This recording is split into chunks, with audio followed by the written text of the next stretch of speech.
పాపం నేను పొద్దున కూడా చెప్పాను, ఈ సినిమాకి ఎవరన్నా సరే ఎంతమంది కాస్టింగ్ ఉన్నారు ఈ రోజున. విచిత్రంగా నేను, నిధి అగర్వాల్ తప్ప ఇంకెవరు లేరు. మన భరణి గారు, రఘు గారు, చాలా మేజర్ కాస్టింగ్ ఉంటే ఎవరు లేరు.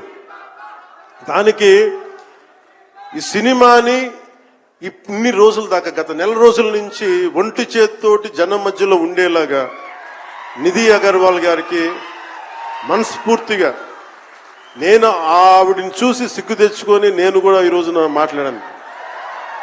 అంటే నువ్వు ఎంత ఉప ముఖ్యమంత్రి అయినా, అంటే ఢిల్లీకి రాజైనా తల్లి కొడుకేలాగా నువ్వు ఎంత ఉప ముఖ్యమంత్రి అయినా, నువ్వు ఈ సినిమాకి హీరో అని చెప్పుకొని నేను ఆవిడని చూసి సిగ్గు తెచ్చుకొని నేను ఈరోజు నేను కూడా మీడియా ఇంటరాక్షన్ చేశాను. రేపు కూడా చేయబోతున్నా, ఎల్లుండి కూడా చేయబోతున్నా.